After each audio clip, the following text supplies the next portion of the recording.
Okay, and we're live. All right, welcome, and good evening, everyone. Thank you for tuning in and joining us. Today is Thursday, the 4th of March, 2021. Welcome if you're just joining us tonight. Tonight we have some pretty, actually what we're going to talk about tonight is DeFi, right? Decentralized finance. And it was something that was requested by you guys, the users, last week. So we put this together and hopefully try to debunk some myths and try to help everyone understand what this whole DeFi thing is about and understand it better. Okay, so welcome today. As usual, today there are 2,063 new cases reported of COVID, of which there's apparently been a sudden spike or rise in numbers from Sarawak and Penang. So those of you from Sarawak and Penang, stay safe, guys, and be careful, right? Social distance. Good thing that, the vaccines are being rolled out already. However, it's it'll still take a while for the logistically to roll it out to all Malaysians. So everyone in within here. So it's going to take a while. In the meantime, continue. Don't let your guards down. Right, continue to stay safe. Continue to social distance. Stay at home if you have to. But I think soon we're all going to be allowed out. Right, we're going to move from MCO to CMCO. So take care, everyone out there. Be careful. Those of you just joining us right now, welcome. Doing a mic check, making sure that everyone can hear me loud and clear. So let me know if you can hear me loud and clear, please. Thank you. Okay, so those of you, feel free to share, like, and subscribe, right? If you're on YouTube, make sure you click on the bell icon, right? And then you choose all, right? And always subscribe if you can. If you're on Facebook, follow us. If you're on Twitch, follow us. Obviously, all the other social medias. If you're on, Twitter, or if you're on Instagram, follow us.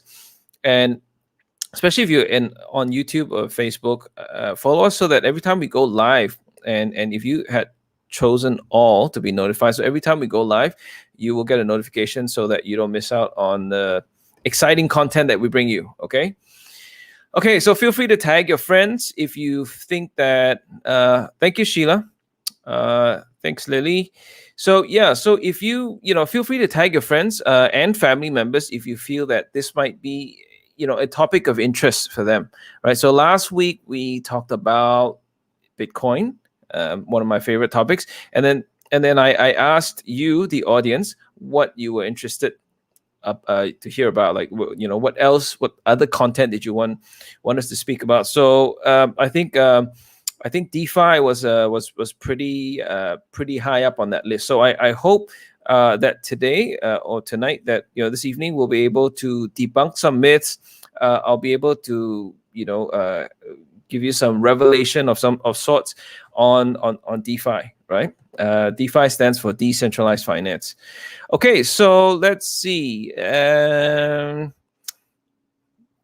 For those of you out there who have dabbled in crypto, can I just get a show of hands? Like just type in, DEX, right? Which is DEX. That stands for decentralized exchange. Type in DEX if you have used a decentralized exchange before to trade crypto. It'll be interesting to see how many of you have actually tried it, have actually used it. And if not, that's okay, because we're going to talk about it tonight anyway. Okay.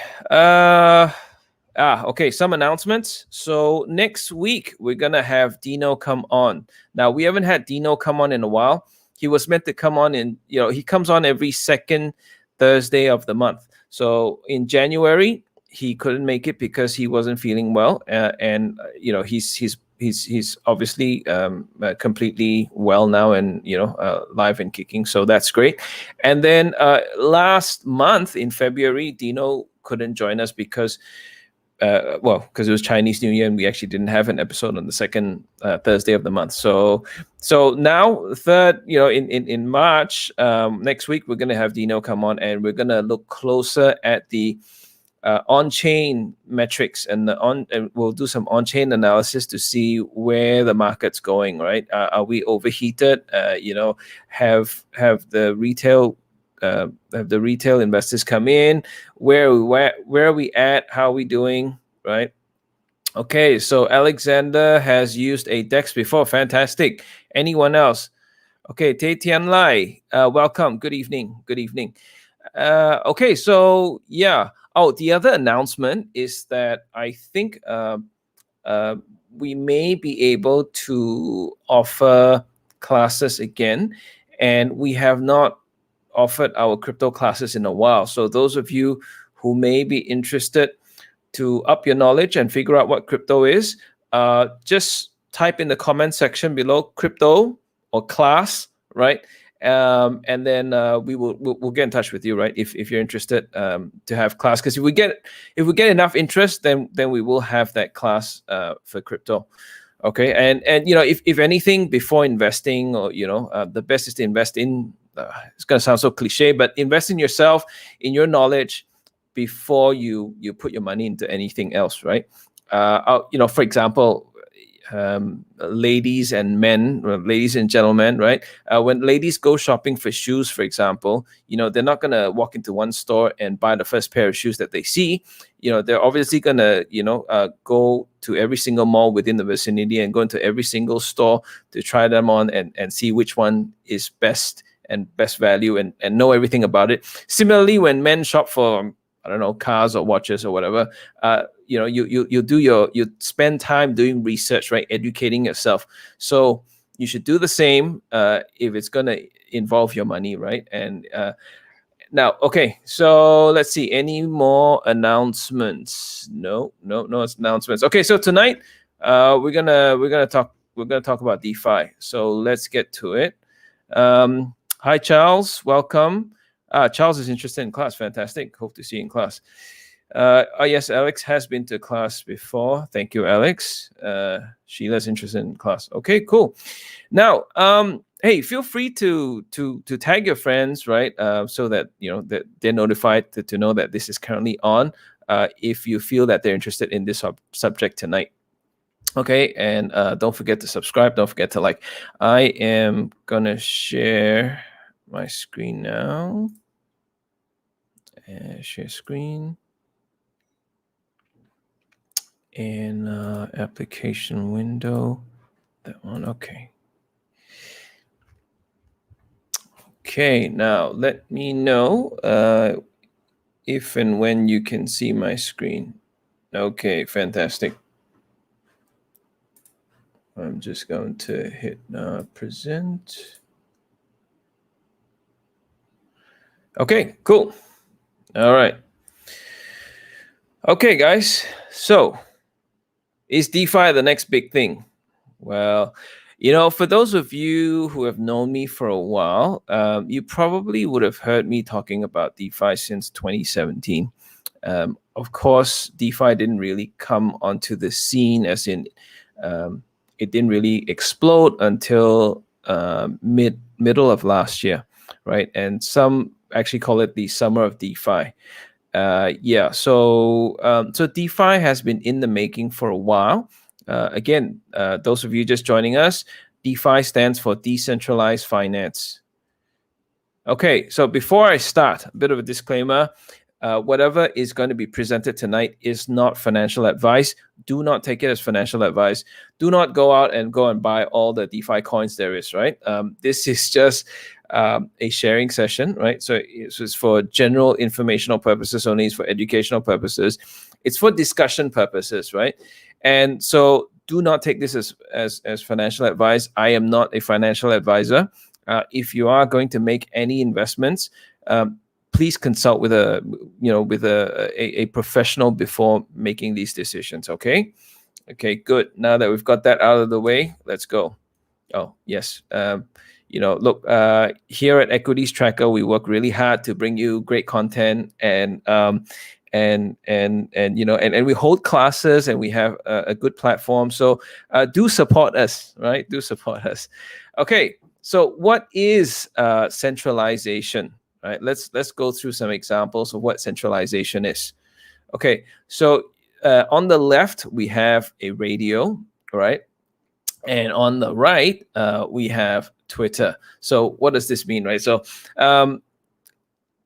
in order for you, like in centralized communication, right? Okay, so what we'll do is let's go through the concepts of centralization and decentralization in order for you to sort of get a feel of what these two main concepts are before we move on to what decentralized finance means, right? So you've got a radio, which means you need a radio station that is owned by a company, and then they will decide what programs that you get to listen to, what songs you get to listen to. Yes, sometimes you can call in and request for a song, but essentially it's centralized, right? So there's centralized control of the content and of the songs and all that you sort of that you listen to. What is decentralization? So a form of a decentralized communication would be a platform like Twitter, where anyone and everyone actually has access to broadcast their message to the whole world, and anyone and everyone can have access to what is being communicated and what is being broadcasted, right? So in a way, it's kind of like a I talk about the three concepts, the concepts of. So now we're talking about the concepts of centralization and decentralization. Another popular concept that I talk about, which I found in this book called The Lexus and the Olive Tree, which I read, I think in the early 2000s, by Thomas Friedman. He talks about the concepts of the democratization of technology, the democratization of information, and the democratization of finance. Now, I see this actually happening. So this example here talks about, actually shows the democratization of technology and information at work here, right? Because every individual on this planet with an internet access and a smartphone in their hand will get access to and have the ability to broadcast their message and their communication to the world.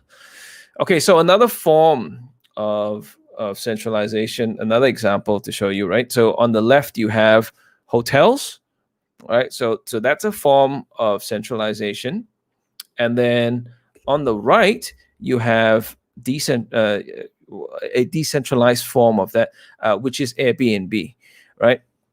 Now I want to get you guys familiar with these concepts, because even within these examples of a centralized and a decentralized example, even within the decentralized example, it is a little bit centralized, and I'll explain further, right?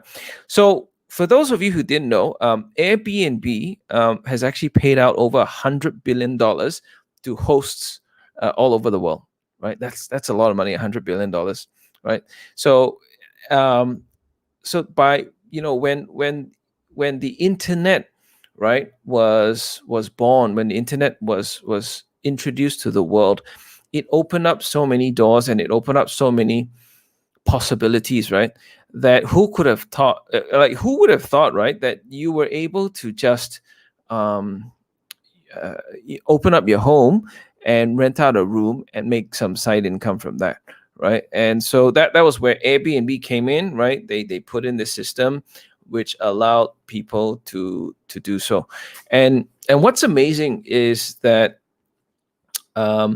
whilst this is a concept of decentralization, it is still centralized in the sense that it is controlled by the Airbnb company, right? Obviously. So anything and every now, there is no good or bad, like, for example, centralized bad, decentralized good. No, right? They each have their merits and they each have their disadvantages. So we just have to understand what they are and use them to your best advantage, right? So yeah, so that's another concept for decentralization versus centralization. Next example, we talk about the Britannica Encyclopedia, right? Now, those of you who are old enough, you will remember this. The knowledge was a privilege back then, right? In order to gain access to knowledge, you had to have the money to be able to purchase knowledge in the form of the Britannica Encyclopedia. And it was centralized, right? So they had it was a company. They had 400 staff, and there were 4,000 contributors to the Britannica Encyclopedia.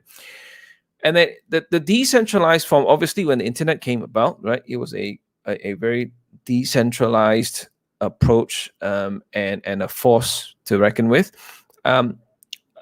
Emerged Wikipedia, right, which has over 144,000 active contributors who are experts and in their fields, in their chosen fields, and they update this encyclopedia or Wikipedia that is being used by everyone. Every year, I'll donate some money to the foundation in order for them to keep it running, right? So that's another form of another example of centralization versus decentralization. But if you look at Wikipedia, whilst it is somewhat decentralized in the sense that the contributors are from any volunteers around the world who contribute to it, it is still controlled somewhat centrally. So there's even though it's decentralized, there is still some centralization within it. So just understand the nuances, right?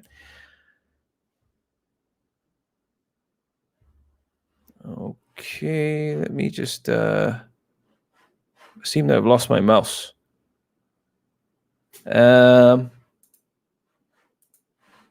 Okay, let me see if this works. Sorry, guys. I think my mouse is playing tricks on me. Let me just Oh, there we go. We're back. Okay. So another form and another example of centralization versus decentralization, you have taxis, right? Taxis were in every single city in the world, and where would you go where taxis don't take you for a ride, right? Pun intended. So then along came Uber, then along came Lyft and Grab and all that whole movement of decentralization, where, hey, I can hold down I can be a student, but if I had a vehicle, I can download an app and I can just drive part-time and earn a bit of pocket money, and that was decentralization, right? So I hope you guys are sort of getting the concepts, right? However, if you think about Grab, if you think about Uber and all that, it is still somewhat centralized because the the company, right, that runs the builds the software, runs the software, they're still, it's still a company, and so a lot of the policies and whatnot is still controlled, right, or it is by the company. So there's that element of centralization within a decentralized approach of Uber and Airbnb and Lyft and Grab, right? So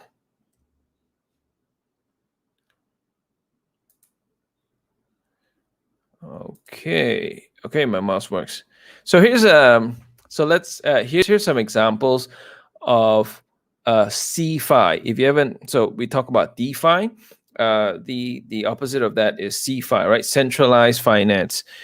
Bursa Malaysia, for example, is a regulator. So they're considered CeFi, right? Centralized finance. Another example of CeFi would be Bank Negara. It is a centralized body, therefore it's CeFi, right? So you got CeFi, you have DeFi. Now, what would okay, so let's talk about decentralizing finance. So in DeFi, there's actually a metric known as TVL, total value locked. What does that mean? Total value locked. Now, total value locked means that so right now there are many. The most established DeFi blockchain of choice to use is Ethereum, right? So a lot of applications have been built on top of the Ethereum blockchain. Now, as you know, there are a lot of other blockchains, other competing layer one blockchains. So, there are other ones like Cardano. You have Polkadot. You have Solana. So these are all competing layer one blockchains. But most of DeFi, right, applications have been built on top of Ethereum. For those of you who do trade and you do dabble in crypto, you will understand that's why your gas fees. So gas fees are basically transaction fees that you have to pay every time you transfer tokens from one wallet address to another, right? From your wallet to the exchange or back, right? It's going to cost you something. So that's because there are all these transactions that's happening on top of the Ethereum blockchain because of DeFi that is causing a bit of a traffic jam, right? So there's a bit of traffic jam that's happening, and hence why then there are all these other competing layer one blockchains that are trying to get developers to build on top of them so that they can one, I suppose, alleviate the congestion that's happening on the Ethereum blockchain, and two, well, you will see that it is actually a very profitable approach, right? Or this DeFi. If you are tuning in and you're listening about DeFi, you are still very extremely early in the game, right? Because most people don't even know what Bitcoin is yet, right? Let alone talk about DeFi. So you guys are very early, and okay. So if you look at the total value locked, right, which is the amount of money that is within this DeFi ecosystem right now, it went from about $4 in 2017 to about $40 billion, right? So that's quite an explosive growth. If you look at the from only $4 being locked in to $40 billion, right?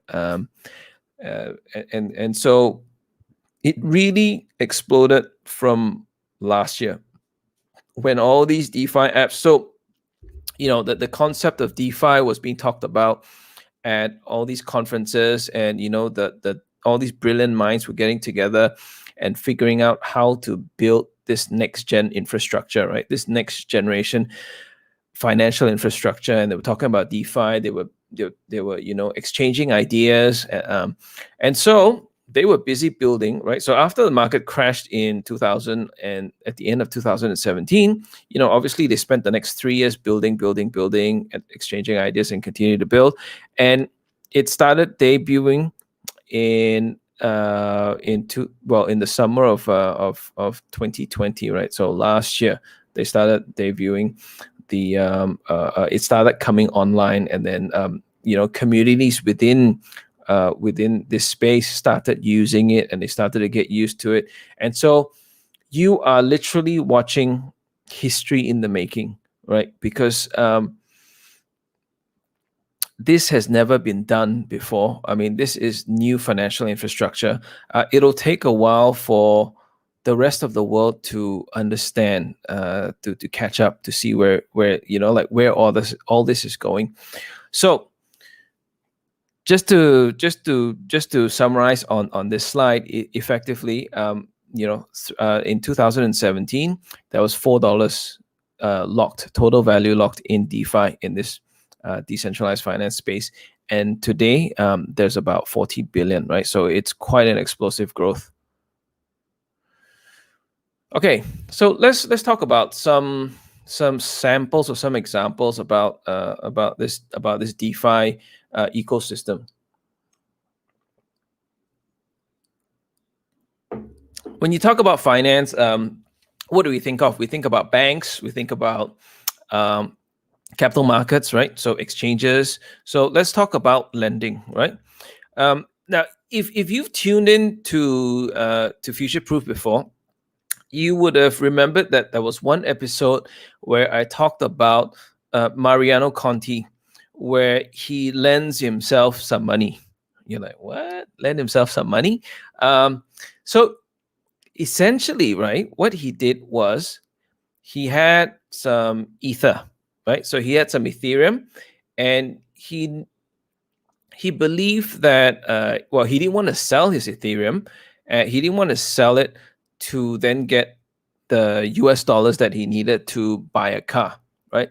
So what he did was, on this lending platform, so this is part of DeFi, right? So you have decentralized lending, right? On this lending platform, what he did was he used his Ether and locked it into a smart contract, right? So a smart contract, think of it as a program, a computer program, right? So he locked. So it's no different, right, from when you refinance your house, right?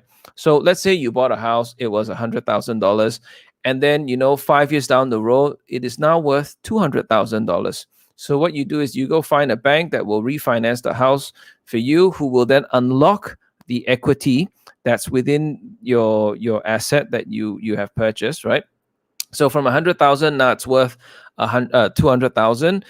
You refinance it, and you unlock the equity within, and you refinance it, and you take out $150,000 loan now, and then you use that for whatever purposes, right? Whether to buy a car, do some renovations, or pay off some credit card debt, whatever it is. So you're essentially using that asset, that house, as a collateral, right? So that you can borrow more money. So in this era where digital assets are now pretty much established, or still being established, as more and more people accept digital assets,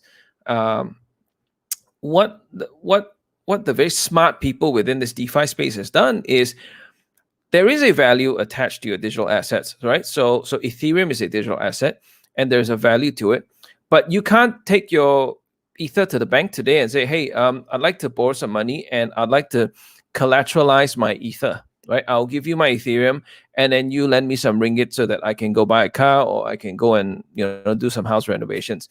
The bank's not going to do that. Right now, in existing traditional finance, or CeFi, or centralized finance, what they will lend you would be perhaps, what you can collateralize will be real estate, right? Your property, and maybe to some extent your shares, right? The shares that you have on Bursa Malaysia.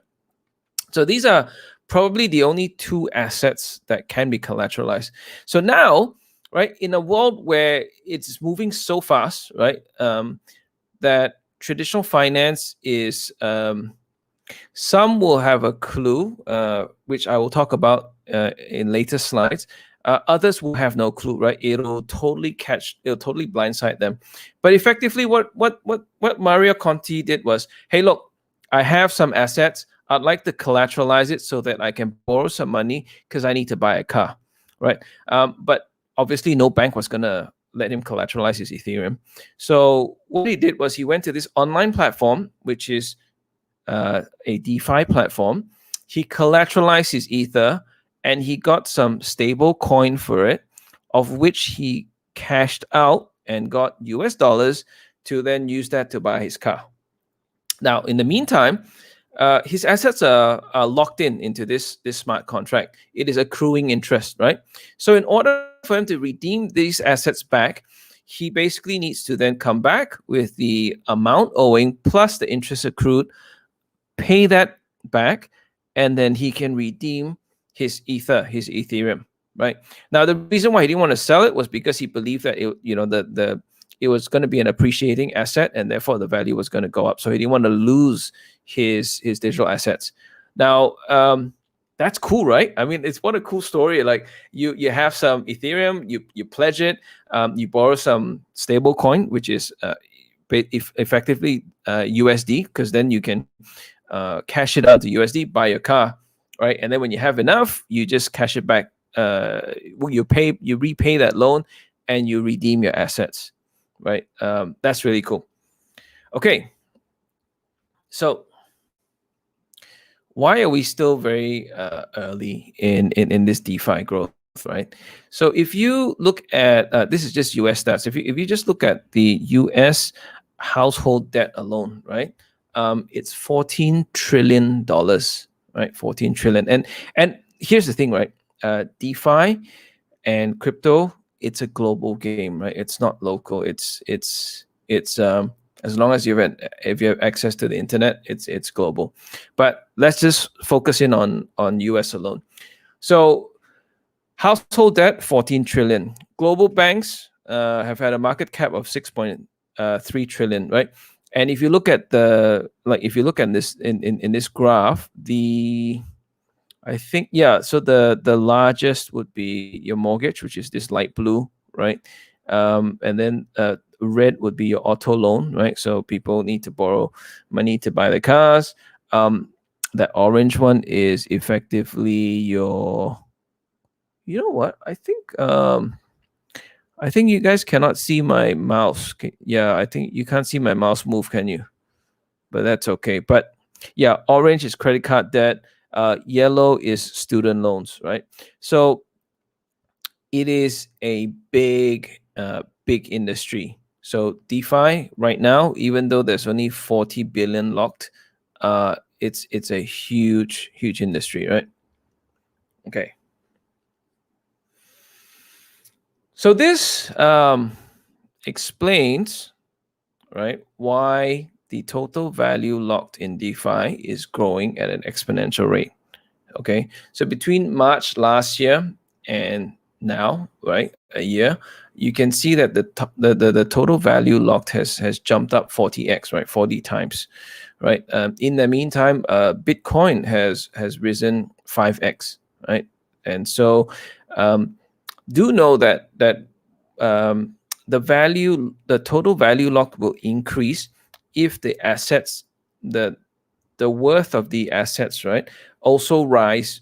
For example, Bitcoin, right? Because let's say you're locking in Bitcoin into DeFi, you're placing it into to earn some interest, right? So you have some Bitcoin, you know it's going to grow, you don't want to sell it, you place it into you put it into this platform, this DeFi platform, to earn interest on. And the value of your Bitcoin continues to go up because it's at close to 50,000 now, right? Then you see the value of the TVL also go up. Okay, now guys, at any time, if you feel that I'm going a little bit too fast, stop me and ask questions in the comment section below. Okay, just feel free to stop and ask questions in the comment section below, and then I'll slow down and sort of try to explain this. Okay, so this so there is a company called Grayscale, and Grayscale has been putting in if you have an iPhone and you have your stocks app, right? Do a search for GBTC, right? Or LTCN or ETHE. Yes, Victor, that's right. So who is Grayscale and what do they do, right? So effectively, if you're an institutional investor, then there are laws in place that kind of prevent you from purchasing the underlying asset directly. So you're not able to buy Bitcoin. You can't buy Ethereum. You can't buy, all these assets. But you can buy securities. So you can buy stocks. So effectively, what Grayscale has done is they have created a trust. And with that trust, they have issued shares on the OTC markets in the States.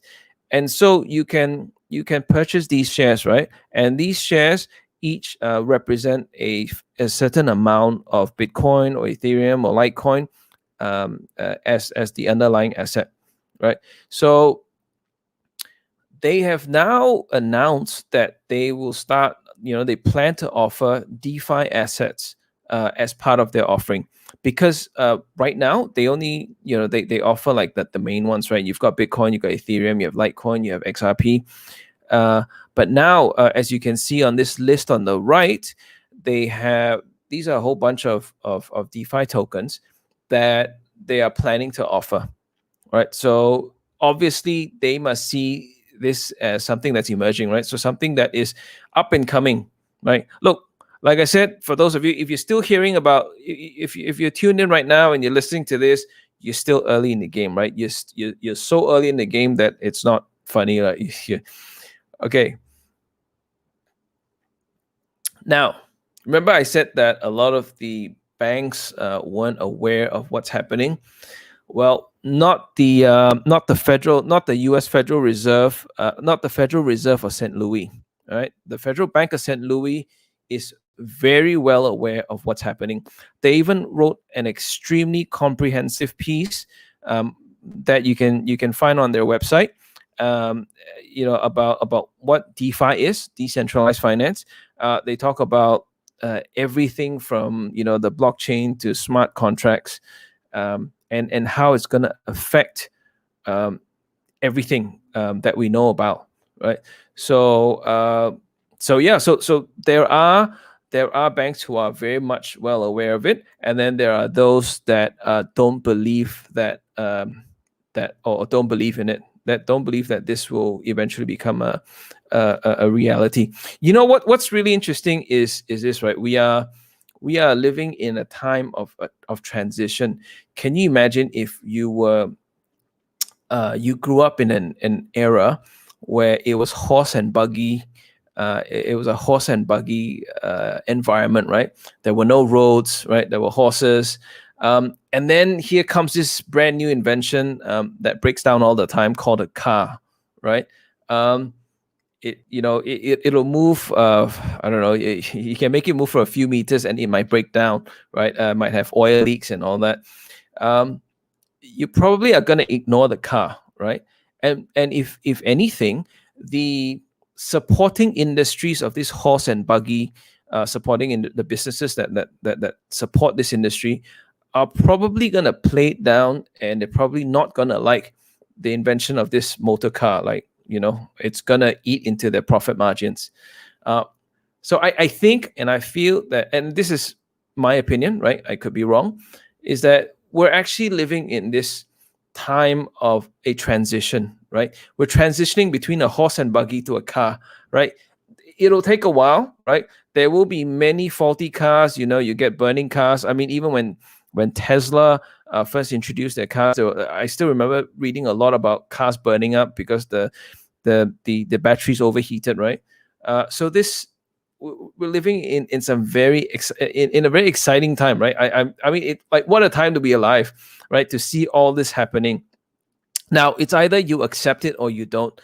It's okay if you don't accept it, because I'm pretty sure the horse and buggy industry kind of went on for a while, right? While they were transitioning to a car, right? Because imagine they had no roads built, no highways, nothing, right? But then eventually it happened, right? Eventually it happened. So the Federal Bank of St. Louis, they went deep, like they deep dived into this. So I would recommend just Google for it and have a read, right? It's pretty interesting. Okay, so we've talked about decentralizing lending. Let's talk about decentralizing exchanges, right? Like, okay. So, how many of you have heard of Coinbase? Coinbase is an exchange in America, and they have recently filed to IPO. All right. So they have been valued, right, at over $100 billion. Right. This is mind blowing, right? The last time there was this high of an IPO valuation and people thought were crazy was when Facebook IPO, right? Their valuation back then was 104 billion, right? So right now Coinbase is valued at over 100 billion. Right now, if you look at the right, you'll see Goldman Sachs. Now they've been around forever. Well, more than 100 years, right? And their valuation right now, based on their market cap, is at about 115 billion, right? And it's a 100-something-year-old company. Coinbase, which I believe is probably less than 10 years old, is now valued at 100 over billion, right? Look, as you know, when Facebook first IPO at such a high valuation of 104 billion, they're up 700% since they IPO, right? So the IPOing of a company like Coinbase, I mean, who knows where this is going to go, right? Just some interesting figures. So they generated $141 million of net income on $691 million in revenue, right? So that's about a 20% margin, right? For the first 9 months of 2020. So that's pretty impressive. And I mean, imagine a lot of businesses did not survive last year, right? And a lot of businesses are still not going to survive this year. Okay, so I'm going to pause for a while. We have a comment from Darren Lowe. What's your take on Cardano? Will it be mainstream and coexist with ETH? With Ethereum, by market cap, it is now number 3. Okay, so that's an interesting question. And look, I'll pause for a while and sort of address this. Look, I think it's interesting. Cardano was, Charles Hoskinson, the founder of Cardano. He was they did an ICO in 2017 to raise money to work on Cardano. And at that time, obviously because of the craze, Cardano I think went up to about $1.20, pretty high, and they have since fallen down, and then now they're back up again, right? So now they're placed at number 3 by market cap.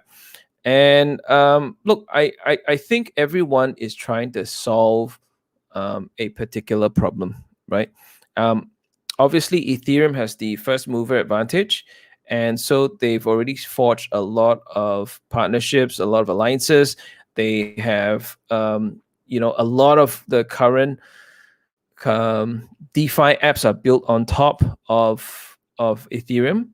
But I mean, in my personal opinion, and I could be wrong, I don't see the future as singular. I see plurality, right? So I think there is room for multiple layer 1 blockchains, because Cardano promises that it will be more secure, it'll have higher throughput, it'll be faster, which is great, right? Which is great. I think personally, and this is what my I mean, who knows, right? This is what my prediction is. There will be multiple layer 1 blockchains, and there will be multiple decentralized apps built on top of these different layer 1 blockchains. But what I believe will happen is there will be bridges built between these layer 1 blockchains, and they will be able to speak to each other, and transfer of value can happen amongst all the different blockchains. So the protocol that will be used to bridge these layer 1 blockchains will be very important, right? Yeah. So there's a comment from Victor. Victor says Cardano is so much more efficient and massive amount of transactions per second. Yes, that's what they promise. Although I guess we'll see when it goes to mainnet. So when it actually happens, it's gonna be interesting to watch. Right? It's gonna be interesting. So yeah. So my take is that the future is not singular. It's going to be multiple platforms, multiple blockchains, and they're going to talk to each other. So yeah. Okay, so I'm going to continue on to the next slide. Okay, now those of you who are old enough like myself, you will remember Netscape.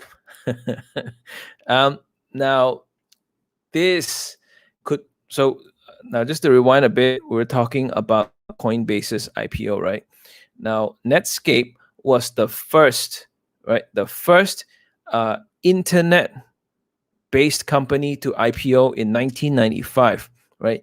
At that point, it was seen as a pivotal moment for the internet, the industry, right? If you think about it, there was no industry before. There was no internet industry before that. So Netscape was the first company to IPO in 1995, and that was a pivotal moment for the sector. Now, Netscape is no longer around, but those of you who are old enough, you will remember that, well, my first browser was actually text-based. I had to use it on a Unix system. But then eventually I downloaded the Mosaic. Those of you who are old will remember the Mosaic browser. That was the first GUI browser. And then when Netscape came about, it was so cool. And back then you actually had to pay for a pro version of Netscape, right?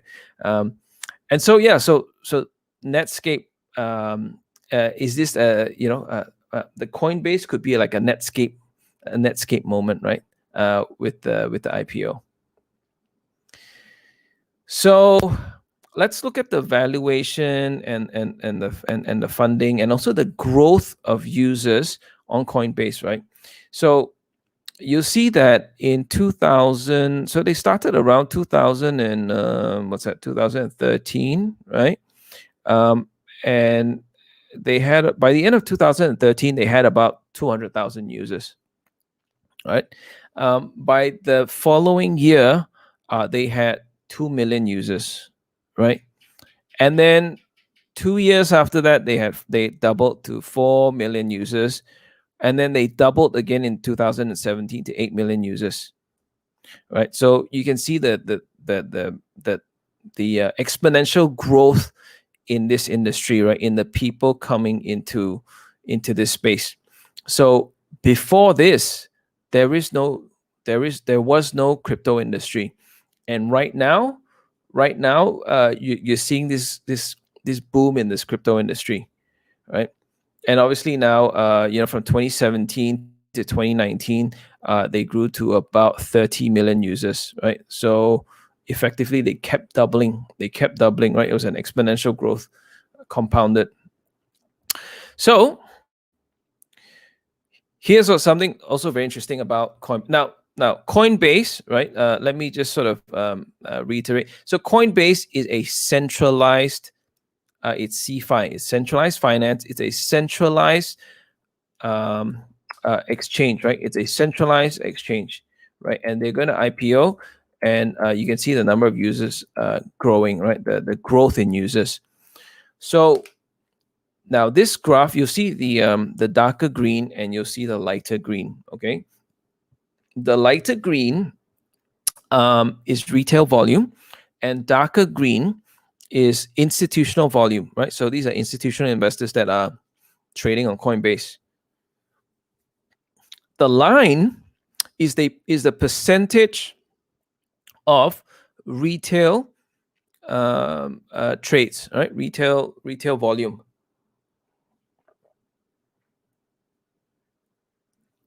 So what you'll see is the growth, like the huge growth, right? By Q4 last year, you see this the amount of institutional volume was greater than the retail volume, right?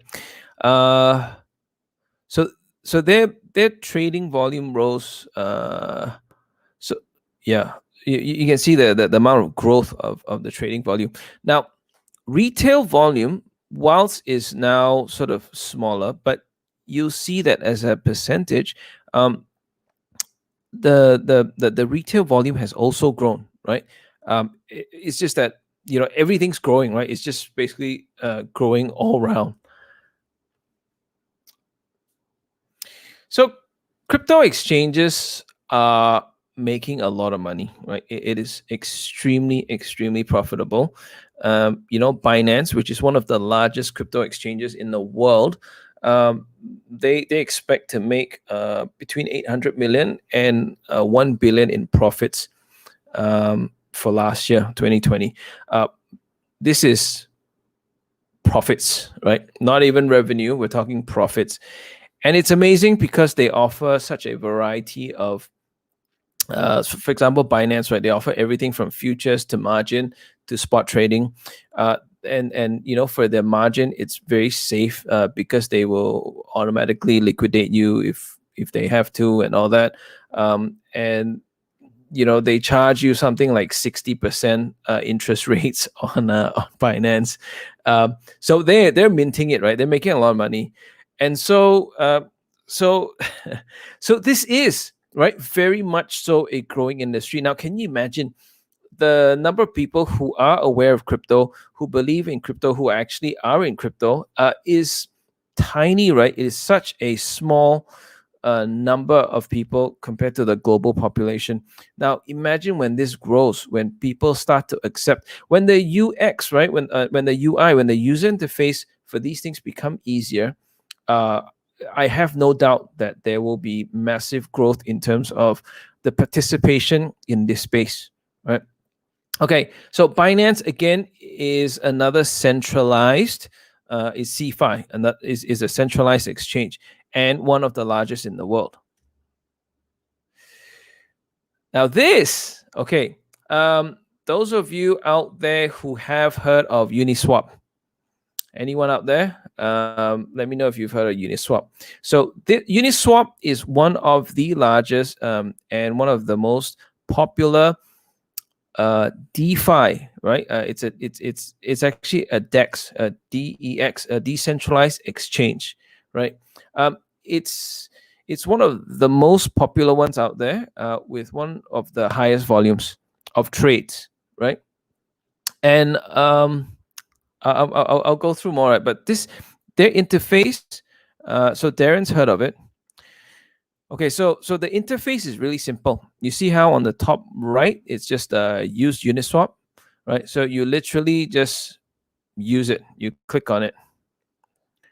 Okay, and when you do click on it, all you have to do is just connect your wallet to it, whether you're using something like MetaMask or you're using something like a hot wallet from your phone, right?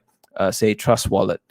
And all it does is you just have to scan that QR code if you're using your mobile phone's wallet, or if you're using a plugin on your Chrome browser, then it will just click on connect and you're connected. And then that's it, right? There's no forms to fill out. There's no account creations. You don't have to send in any forms to to do whatever, that's it, you're in. And from there, you can swap, right? You want to swap Ether for something else, or you want to swap coin A to coin B, right? And then you just click on swap, and then you just have to verify to say yes, proceed with the transaction, and then it all happens, right? So that's a decentralized exchange. Now, this was actually taken, this sort of what they call the DeFi stack. This was actually produced by the Federal Bank of St. Louis, right? That article that I showed you, actually is more than an article, it was a bit of a white paper. It shows, right? It shows you how it works, right? I won't go through everything, but effectively you have different layers. You've got the aggregation layer, the application layer, you got the different protocols, the asset layer, and the settlement layer. Now, you'll be surprised, right? Uniswap only has 11 staff, right? And Coinbase, on the other hand, has 1,100 staff. So this is pretty interesting. Now, let's move back to CeFi, decentralized finance, right? So Binance and Coinbase grew in the absence of DeFi, right? Now, so if you look at before DeFi debuted, right, it was still being built, right? It was like I said, next gen financial infrastructure that was being built. The centralized exchanges thrived, right? Because there was no competition, right? Or very, very little competition, or the best of the best, right? They continued to grow. Now, think of this, right? It took about 10 years, right? Over 10 years for netizens, right? People on the internet to appreciate Bitcoin. DeFi is extremely early right now, right? It's so early. Like, how you interact with DeFi will probably change, 10 times over, right, in time to come. And like I said, as the user interface evolves and it gets easier, it'll attract a lot more new users, right? Just like, when the smartphone was normal, 4G was in place, and then you had the Instagrams, and it was just so easy to do things. Then that's when you get that exponential growth in new users, right? So as more and more decentralized applications or solutions become available, so in this next gen infrastructure, financial infrastructure, centralized finance may, right, lose its luster, right? So less people might prefer to use like CeFi infrastructure. Okay, so if you so in this chart here, it basically shows you the number, it shows you the growth of users on Uniswap, right? There's how many, and this is a week-on-week growth of Uniswap. Okay, so just like how Coinbase pioneered, right, or made centralized exchanges so easy to use, Uniswap, right, was the pioneer for DeFi exchanges or decentralized exchanges, right? So DEXes. Now, here's a headline from Bloomberg, right? So crypto exchange gets millions after copy paste of a rival's code. Now, the concept of open source software, for those of you who are in this space, you probably understand what open source code is. Effectively, most of the websites that you visit on the internet, at least 80 to 90% of the internet today, the servers that serve the pages to you, they're probably powered by open source software, open source code. And that open source code is called Linux.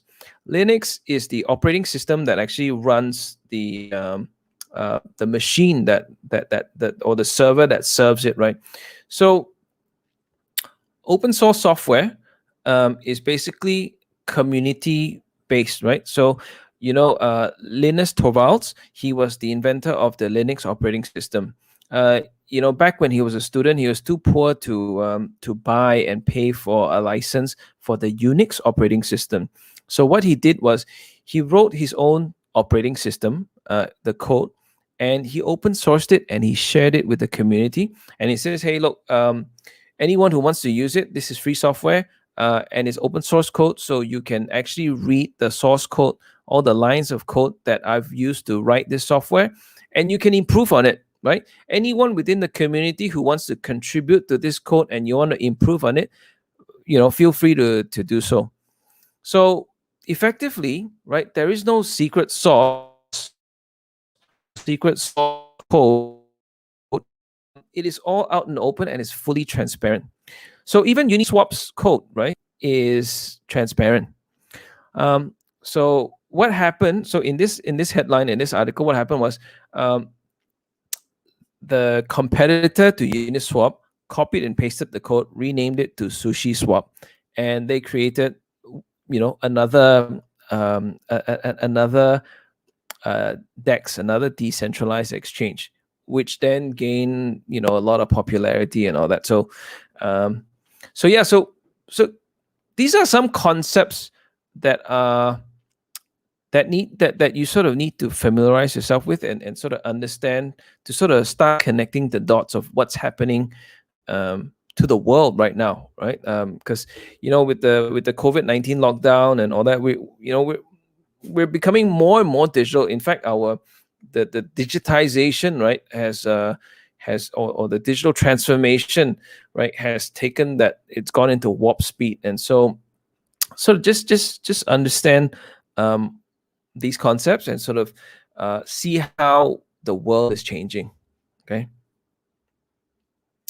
So with the launch, so in the summer of DeFi, when Uniswap and all these other DeFi or DEXes, right, decentralized exchanges were introduced, and more people started to jump onto these decentralized exchanges, because it was the inertia was low. It was just so easy to use, right? It was frictionless to use.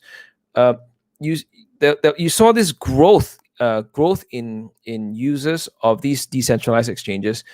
And so Binance, being one of the largest centralized crypto exchanges in the world, saw this. And obviously, if I were them, I'd be pretty worried as well, because there's now this shifting trend away from centralized exchanges, right? Just when you thought you were king of the hill, here comes this new competitor, that this disruptive innovation that totally throws you off, right, off your game. And so what they did was Binance created their own decentralized exchange, right? But CZ, who is the founder of Binance, he says, look, this is not exactly DeFi, it's more CDFi, right? CEDEFI. So it's a centralized decentralized exchange. What the hell does that mean? So a centralized, because it is still run by Binance, right? So Binance set up 8 servers, right, to run. So they came up with their decentralized exchange known as Pancake Swap. So Pancake Swap is Binance's decentralized exchange. So what they did was they basically took a copy of this code, they modified it, and then they didn't run it on the Ethereum blockchain. They ran it on the Binance Smart Chain blockchain, this layer 1 blockchain. But the BSC, the Binance Smart Chain layer 1 chain, is effectively Ethereum, right? But again, because it's open source, you can always take a copy and you can modify it to suit your needs. Now, why Binance did it, I can understand, because he saw the shift in users preferring to use decentralized exchanges. Then the users started complaining that it was costing them too much to make these transactions, because the Ethereum blockchain was clogged up, right, and throughput wasn't so high. the cost of it of these transactions started to go up, right? So every time you want to make a transaction, it was going to cost you like $50, and that was too expensive to pay, especially if you were doing smaller amounts of transactions.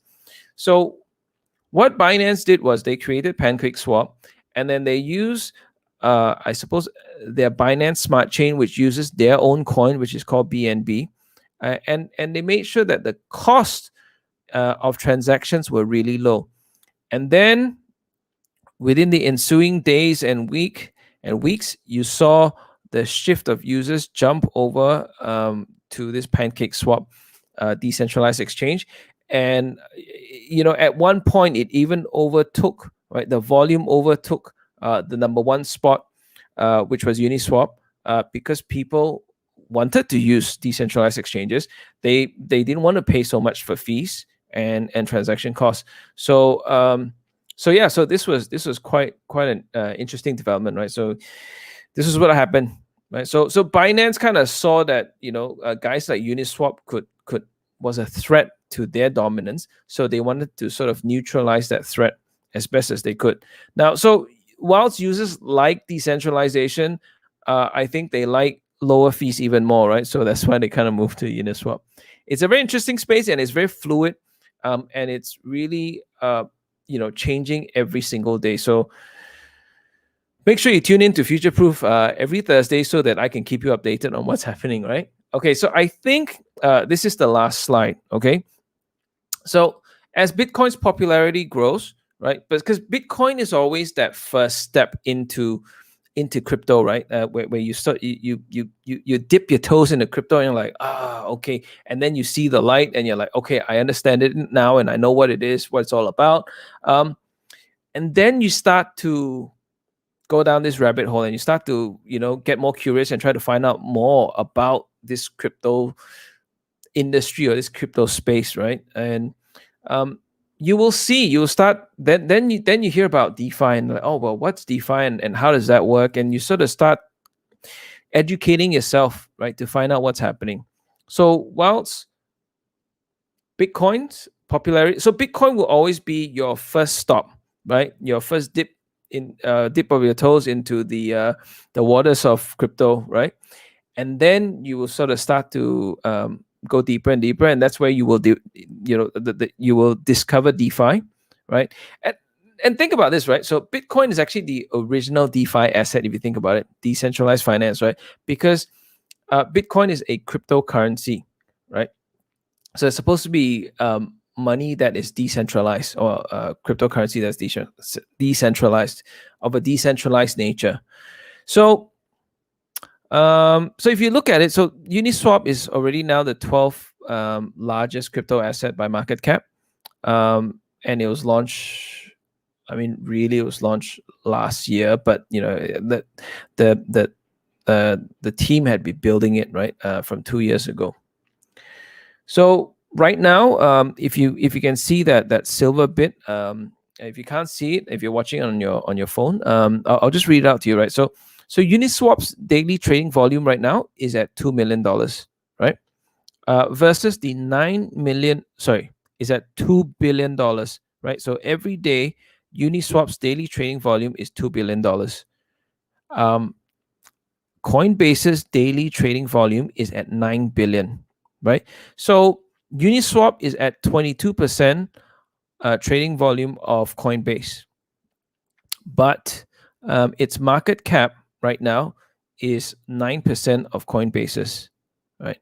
Now, but that's different, right? Because Coinbase, you're effectively buying a share in the company when you buy the shares, whereas do your research, because when you buy the Uni token, you're not exactly buying a share in the Uniswap company. So the Uni token is used for governance, to cast your votes, right? But it's not about ownership.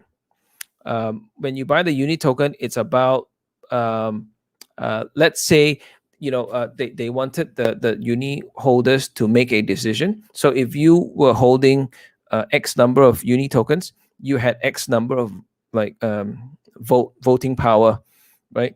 on where to direct funds, where, what feature to do next, and how much to pay out for whatever. So slightly different, right? So I think this is my last slide, and we're at the end of this presentation. Hopefully, look, this DeFi is a little bit complex, but hopefully I was able to sort of simplify it enough, and you grasp some of the major concepts that I was trying to share.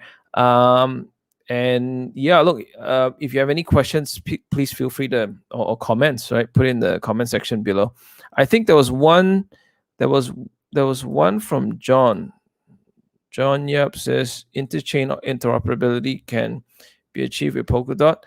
Yes, Polkadot is the other layer 1 chain that promises inter-blockchain interoperability. Again, right?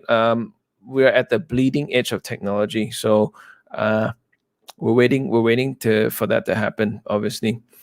So look, guys, I think we're at the end of it. I hope you were able to grasp some of the concepts, right? Decentralization versus centralization, right? And then you've got the decentralized lending. You had the decentralized exchanges, and obviously the value in which is seen in this industry as a whole, and how we're living in very, very exciting times, because you're watching the transition from one. I mean, this is a major disruptive innovation, right? In terms of what we're used to, and that next generation financial infrastructure that's currently being built out there. And you've got some guys like the Federal Reserve Bank of St. Louis, where they wrote this extensive white paper, or this extensive research that they had done about what's happening within DeFi. So I hope you were able to gain from tonight's session, and don't forget to subscribe, please like, and I hope you have a nice evening. All right, have a good one, guys. Bye-bye.